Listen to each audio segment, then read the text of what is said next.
Good morning and welcome to Patriot Radio News Hour live on this Monday, September the 24th. And I hope you all had a fantastic weekend. Not a great weekend for us here in the Valley of the Sun.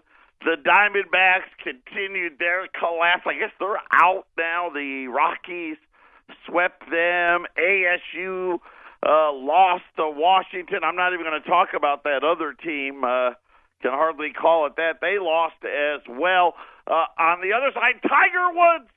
He's back. He won the Tour Championship, and somehow I think he won over $1 million for that. But then somehow in some FedEx points won another $3 million. Yeah, he made it was a good weekend for Tiger. He made just under $5 million. The Dow getting hammered.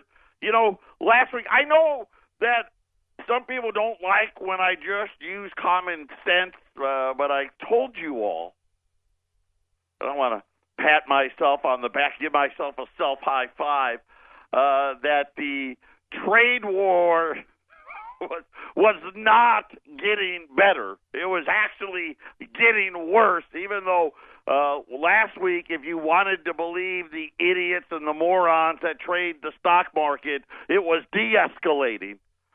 Today, apparently, the de-escalation was another false narrative. Kind of same thing going on with that Supreme Court justice. You almost got to start watching it now. I don't like to comment on stuff like that, but it's getting sadder and sadder. And again, no real journalism being done here. Instead, it's witch hunts and headlines and sensationalism, and it really is just another example of what is really happening when you talk about why it is that you need programs like this, why it is, you think about all the banning of social media and everything else that's happening out there.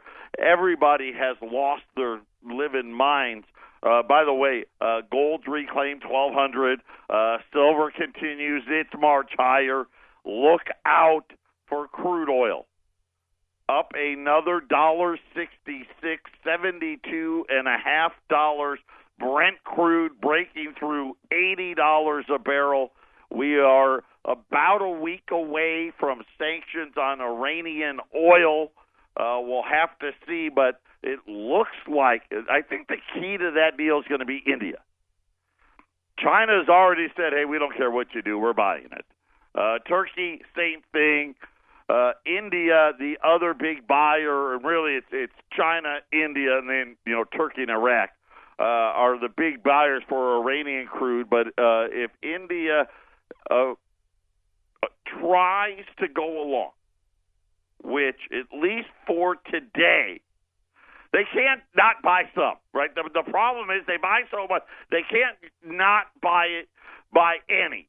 But they are, it appears that they're going to try to buy less from them, which means there's just not enough to go around.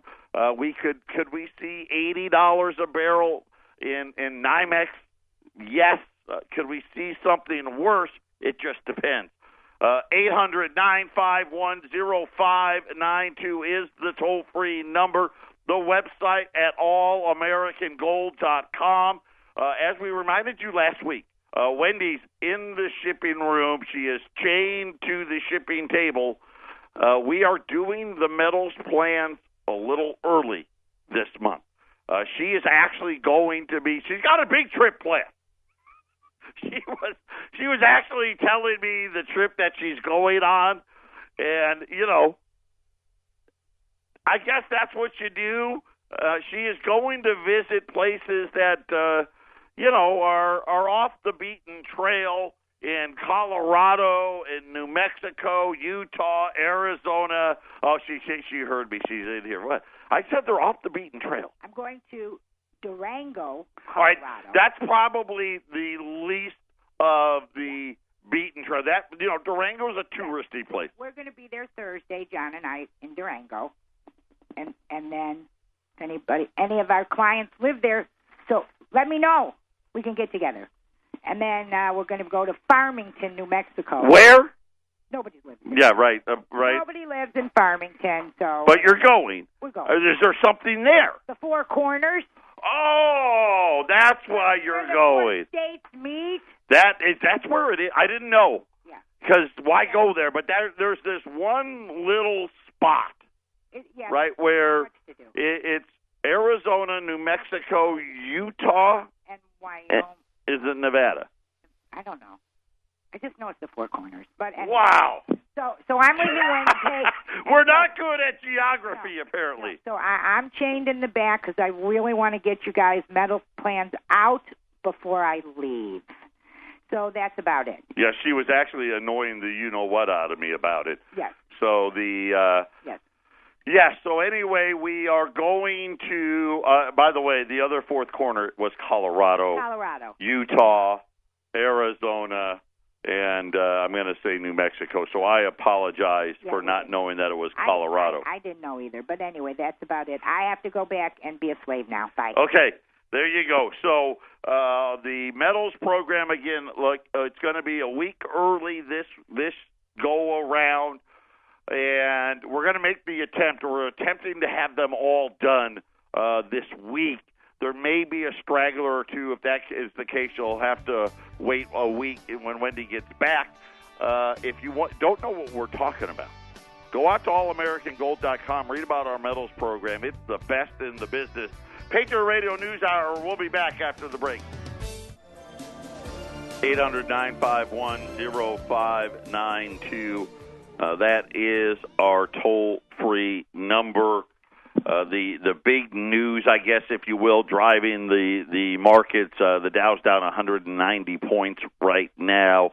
The Chinese have canceled talks. This was something that was done last week, which really frustrates. Now, it wasn't made official till this weekend, but if I knew it, right, they all knew. They have canceled any talks. And there won't be anything done until after the midterm election. So that brings you to November. There's not going to be any progress before January 1st, which means the tariffs go to 25%. And the Chinese are now saying they're getting ready to go on offense. And again, I don't know what that means yet. But as I've been saying all along, this is not going to end well. Now, having said that, I think it's great that it's not going to end well.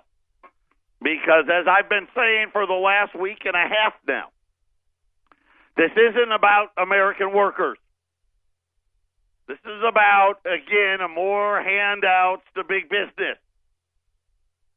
Right? They want China to promise not to steal stuff. I mean, think about why would you do business with people that steal your stuff? And again, the reason is simple. Well, we get to get rid of all of our employees, and it's just a lot easier that way. And our stock price is still going to go up, so let's do it.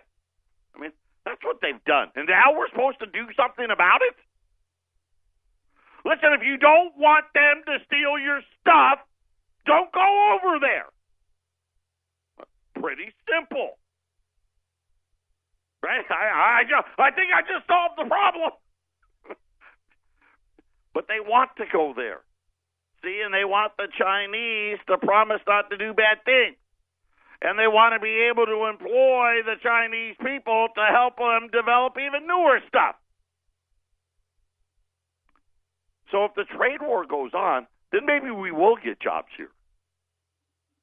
The problem is the inflation is going to be rampant. Matter of fact, the other thing, I guess there's two things driving. The other driver was the ECB, right? That's the equivalent of our central bank. What did they come out and say today? They said, inflation's getting too hot and going to get hotter. And again, you talk about what it is, what are we really looking at? And we've had this huge, you got to just think about it this way. What did the central banks, what was their objective when our central bank, we brought rates to zero? Other central banks actually had rates go what? Go negative. All central banks employed what they called quantitative easing. Now, isn't that a nice word? Quantitative easing. Right? What does that mean? Right? Why would we call it quantitative easing versus what it really was? We're going to create money out of thin air, and we're going to buy all this bad debt that's bogging down our too-big-to-fail banks, because that's what it was. Oh, the other thing, too, they bought a bunch of government debt as well. I got a funny feeling quantitative easing, the roll-off of it, is going to end here soon. And by soon, the next 12 months. Because there's going to be, we may have a different problem where we need it to come back to pretend to buy all the debt that we're creating. But here's what else was happening over the weekend. And why on the weekends, right? Why don't they announce these things Monday through Friday? Because they don't want you to know. If they do it on the weekends, only idiots like Double are going to know it and find them and talk about them. We had reports from Goldman Sachs and Bank of America over the weekend. 10 years after the Lehman bankruptcy. Okay? Think about that. We're a little over now 10 years from that. And again, go back to what I said. What was the central bank trying to do? And really, all the global ones. They were mispricing the debt market. What the European Central Bank said today is the mispricing is about ready to go the other way. Our central banks know, oh, no, we got it under control. Inflation is only 2%. If you use a metric that doesn't even calculate inflation, then it's only 2%. And guess what? We'll have all these idiots come out on TV and regurgitate it. So people will actually maybe believe it. The financial elite obsessed what they will send the world spiraling into the next financial crisis. Again, that leads you to believe that we got out of this one. I'm telling you, we didn't. We didn't get out. We've lied. We've covered it up. But now the smell is starting to come out. With household debt relatively tame. Now, the only reason how they get this number, again, I don't know if you noticed this, and we probably didn't talk about this enough. A couple of months ago, the Federal Reserve changed the way they calculate the savings rate and said, see, Americans got a lot more money than we thought. Well, and then really what happened was the billionaires had a lot more money to sway this rate. Don't believe it. Look at what is real. Every single form of debt, and I'm talking about household now, mortgage, credit card, auto, student loan, are all at record highs. They said, and by the way, at least in this article, they're talking that maybe down the line at some point student loans are going to be forgiven. I'm going to tell you, but we'll get to that in a minute. They started talking about a different type of debt. going to be the problem. And I'm going to tell you right now, it's actually all types. See, this is what's different this time. It's not just student loans. It's not just mortgages or credit cards or auto loans. It's not the consumer. And remember, what really caused the crash? When consumers stopped paying the mortgage. And by the way, now that they've done it once, we'll do it again. Right? Because for years they convinced us that would never happen. We learned different, didn't we? It'll happen again. But now they're saying we've got other debt problems. Corporate debt. And I've been saying this for a while, zombie companies. And I know it's hard. A lot of people, you don't want to talk about them. We don't want to understand how a lot of these companies are still in business. Sears, retails are easy, right? The Sears, the JCPenney's, the Macy's, they're all bankrupt, every one of them. And so are thousands of other companies. But what they were able to do was they were able to take all the existing debt they had and refinance it at 0%, 1%, 2%. They didn't pay the debt off. See, they've been making the interest payments on the debt. And remember, companies don't borrow like we do. Most companies at most borrow for 7 years, and then they've got to refinance. Now, Goldman Sachs over the weekend said, hey, get ready. As all of these quote-unquote zombies come to refinance, they're not going to be able to make the payments. 2018 is likely to be the first year that the average interest expense is expected to start ticking higher. Right? You got to remember, what did they try to misprice? They wanted to misprice debt so they could do two things. Number one, blow the debt up.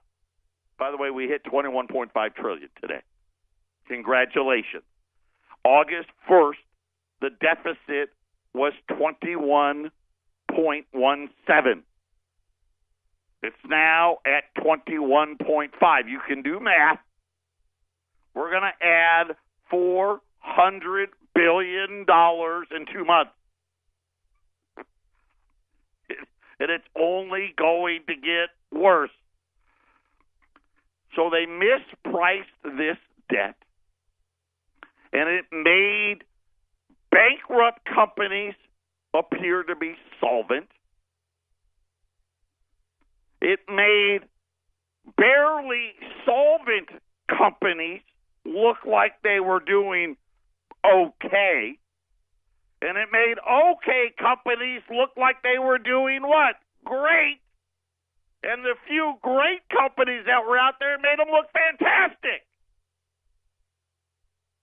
Now Goldman says after the new spike in rates, and by the way, we know we're going to get a rate hike on Wednesday. Let's not forget the Fed meets starting tomorrow. We're going to get a Fed hike then. I'm telling you right now, I don't see any way out of a Fed hike rate in December, pushing rates even higher. And Goldman Sachs actually has put a number on the issue. Says the average maturity of new issuance in recent years, and they said the last 15 to 17 years, has risen for every year starting in the 1990s. See, this isn't a new problem. So picture this. Picture household debt in the 90s, and we know what it's done, right? We're at record highs. Picture federal debt since the 90s. We know what it's done, right? It's at record highs. Pension debt, record highs.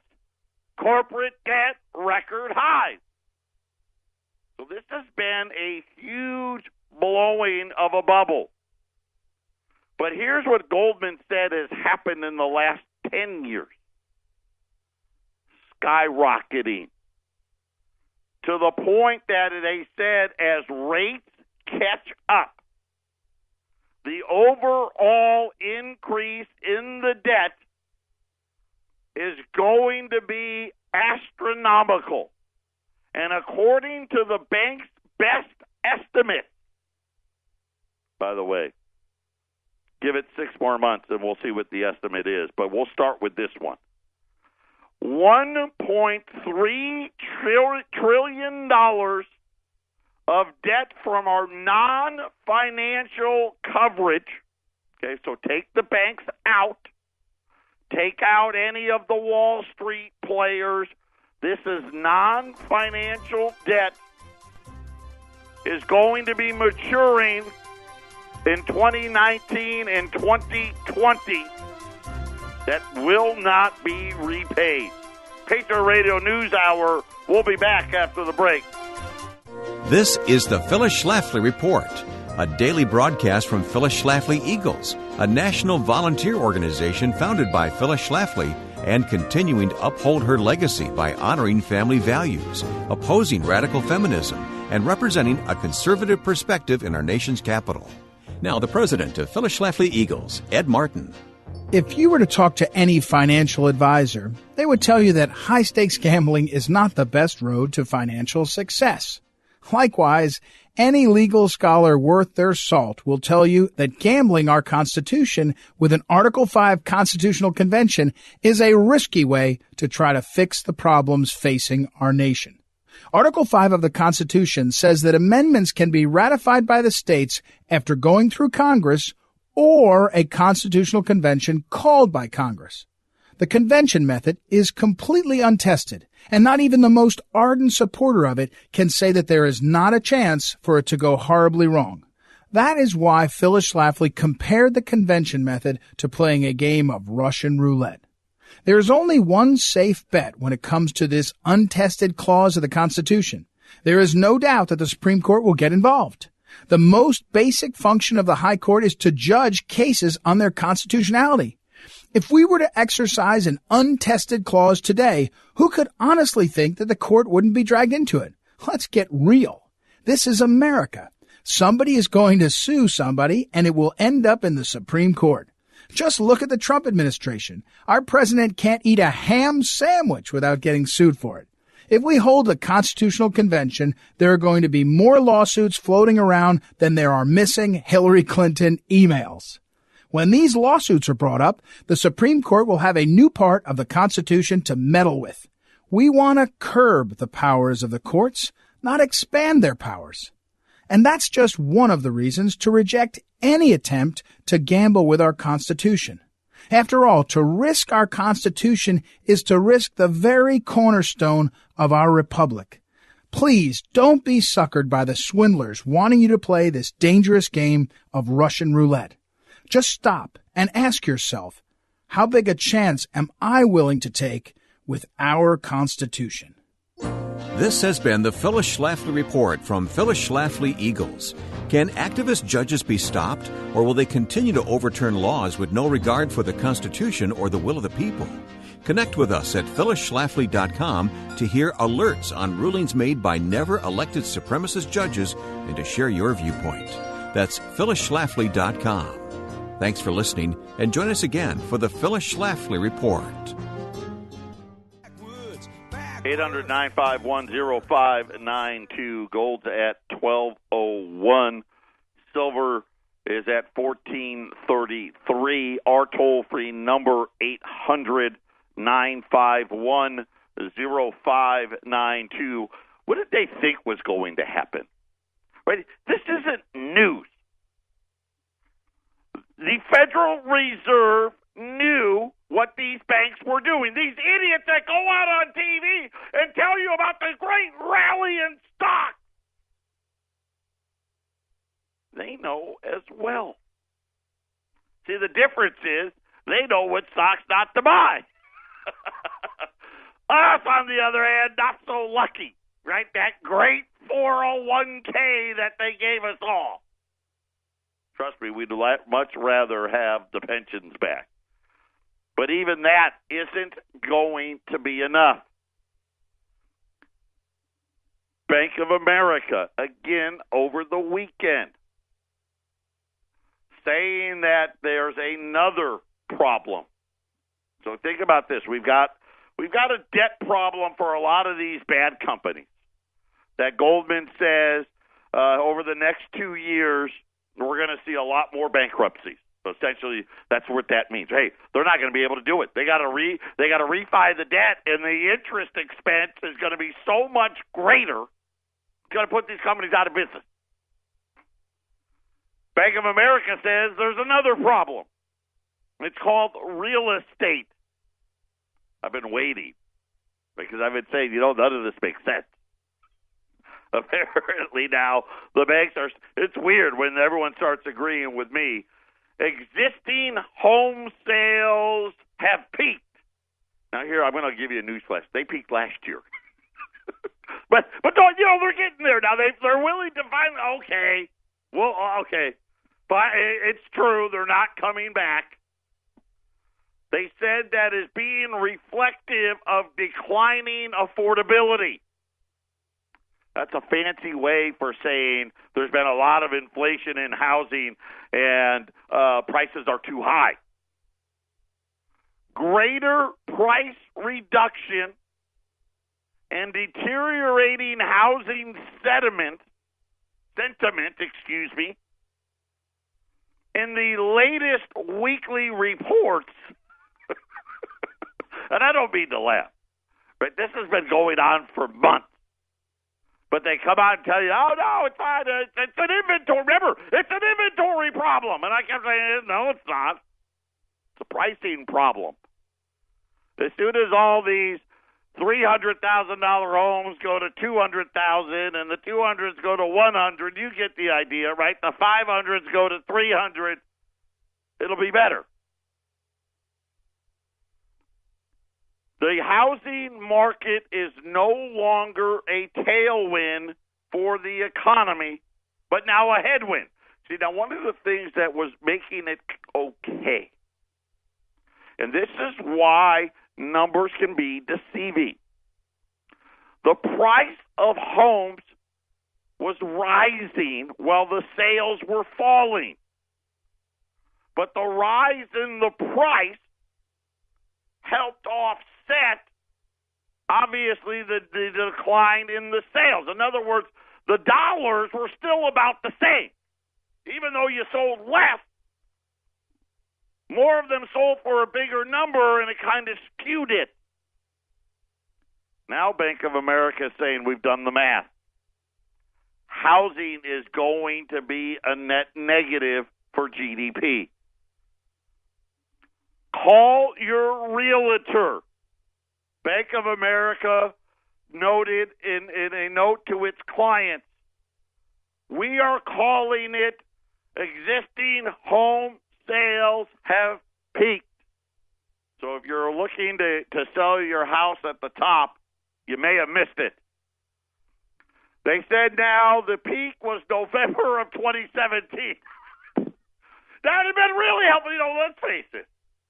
Wouldn't it have been nice if back in August or September of 2017, B of A came out and told you, hey, listen, the peak's here. It's kind of, it's already the end of September. Kind of late now. It peaked a year ago. Just wanted to let you know that we're on top of it. They said that existing home sales, not only have they peaked, they said there is a huge issue in affordability, and a simple regression test suggests it's going to be a while before home prices and home sales recover. And I'm going to tell you right now, again, how did we hit this problem? How did we get to that problem? Who caused this problem? The answer? You got it. The central bank. They brought interest rates to zero, allowing people to what? Borrow more money because they could afford what? The payment. Because that's how Americans shop now anymore anyway, isn't it? How do we shop? We shop the payment, right? How much is the car? I don't care about what's it going to cost me every month, right? That's what we care about. And this guy allowed for this housing market to quote-unquote recover, right? Think about it. We've actually had declining home sales now for a couple of years. And yet price was still rising, right? You go back to your Economics 101 class, right?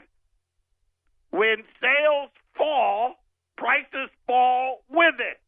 But not hey, if we manipulate the debt market, we can create this anomaly. And now they say, hey, we're gonna go back to normalizing rates and all of these anomalies, they're gonna be fine. Not fine. And again, either you do something about it or you don't. Right? And you've seen all these classic signs of tops, right? The euphoria, right? We've seen, the consumer confidence number, what we'll call the record high soft data numbers, this unemployment rate, which is at all-time record lows, right? And all of these things, these are all classic top signs. When you have rising prices and falling sales, what is that? Well, Bank of America just called it. It was a top. Right? And by the way, the top occurred a year ago. And you start to see the problem that we're in. And we talk about it from a debt perspective and from national debts, right? Larry Kudlow coming out and saying, hey, listen, we got to attack entitlement. See, it's entitlement. That's what's coming next. No permanent tax cuts. All of these things, they're coming after your wealth. They just don't want you to know that they're coming for your wealth. Patriot Radio News Hour. We'll be back after the break. Demand keeps rising. And again, Economics 101, supply and demand. I'll give you a great way of looking at it. So this way, it'll be easy for you to understand what is coming. Take the gold and silver market. Since the quote-unquote peak of housing, which was November of 2017, right? We've been in this for about the last year and a half probably, where we had not a lot of demand and a bunch of supply. Right? Think about it. We sold Silver Eagles at $2 to $2.50 over spot for a lot of this year. We sold $20 gold pieces between spot and $50 over for months. And then the supply blew out. Right? The demand came roaring back. Now, there's no such thing as a backdated Silver Eagle. They're gone. Right? Silver Eagles are back to $3.50 to $4 over spot.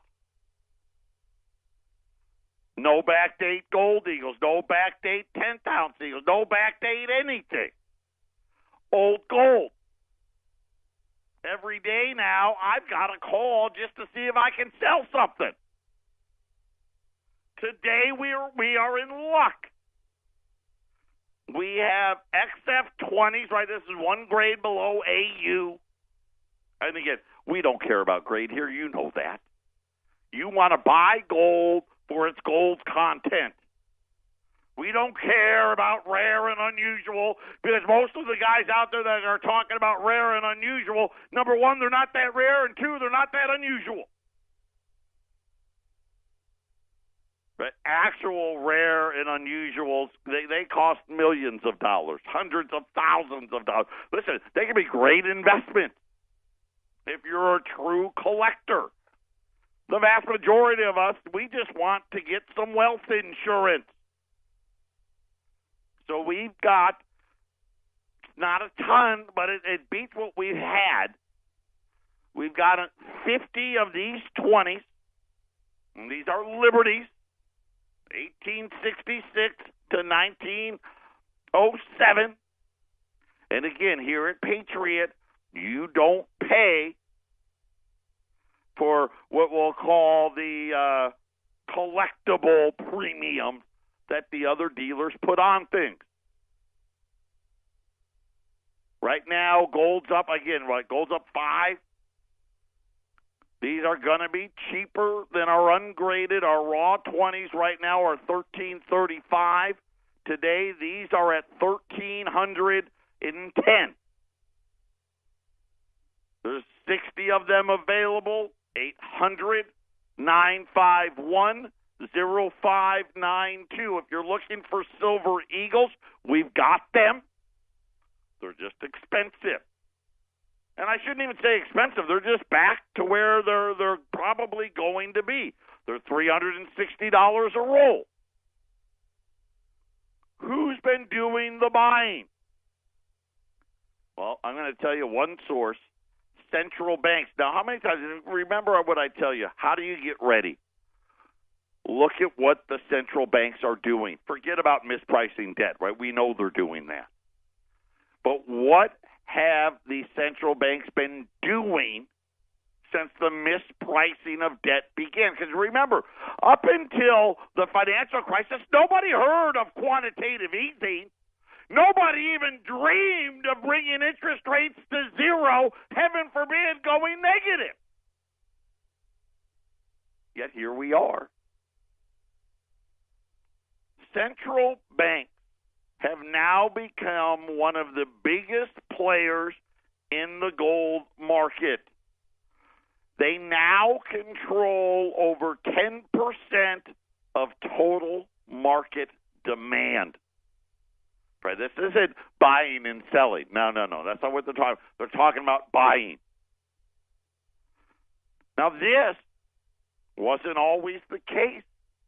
Matter of fact, and I tell the story, when I started in gold, when Eric started Patriot 20-some-odd years ago, central banks didn't buy gold.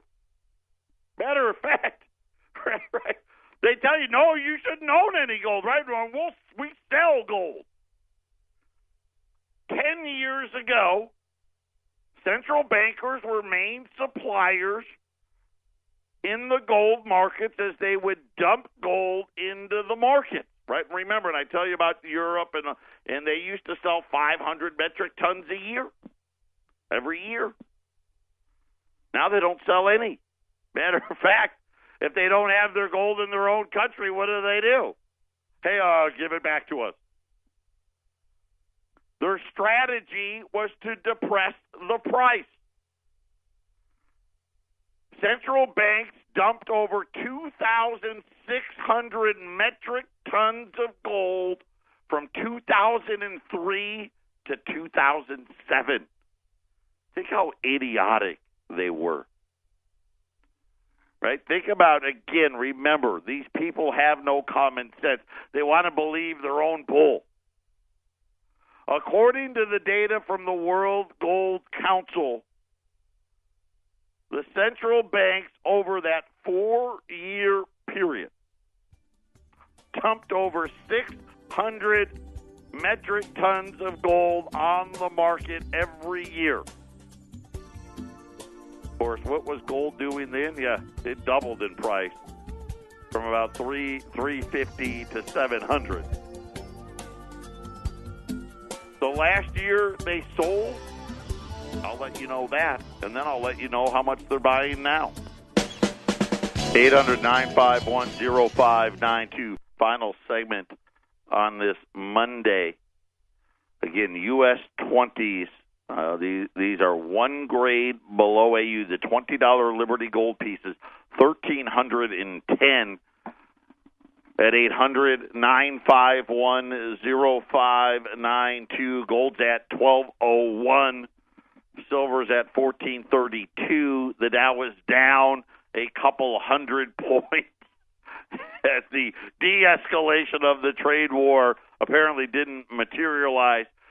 But forever, I've been telling you to be your own central bank.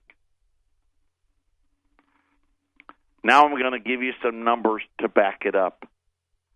The last year central banks sold gold was 2009. It was 34 metric tons. Right? So it went from 600 a year to 34.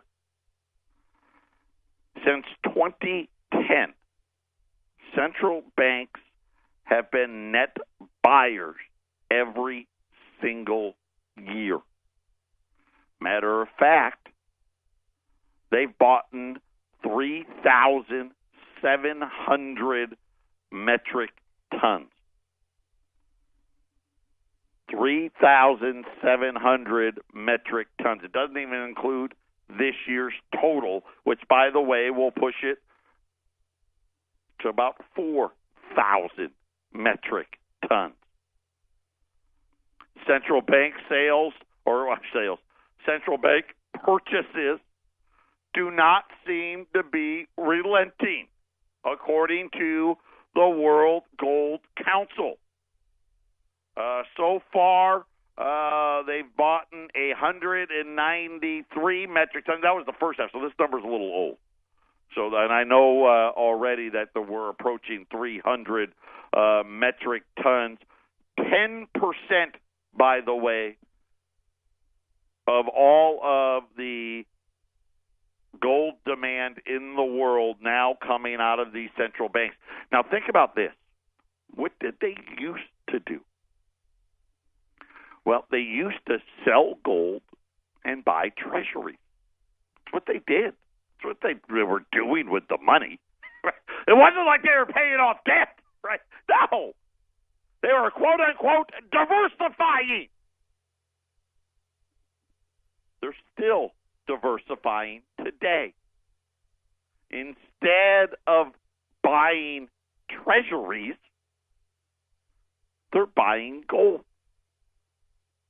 In other words, when there comes time for those treasury auctions, and we've talked about it at infinitum here, how they're not showing up like they used to, they don't roll all of it over anymore. Used to be they'd roll it over and buy any additional debt we had to sell. By the way, you know who's buying it all? Pension funds. Right? Yeah, like that's going to help them. Not quite. But anyway, neither here nor there, that's a different show. But this is what they're doing. This is what they think of the world's fiat money. And it's not just dollars, it's euros, it's yen, it's all of the fiat money. Everybody's getting ready. Are you? 800-951-0592. Patriot Radio News Hour. We'll talk again tomorrow.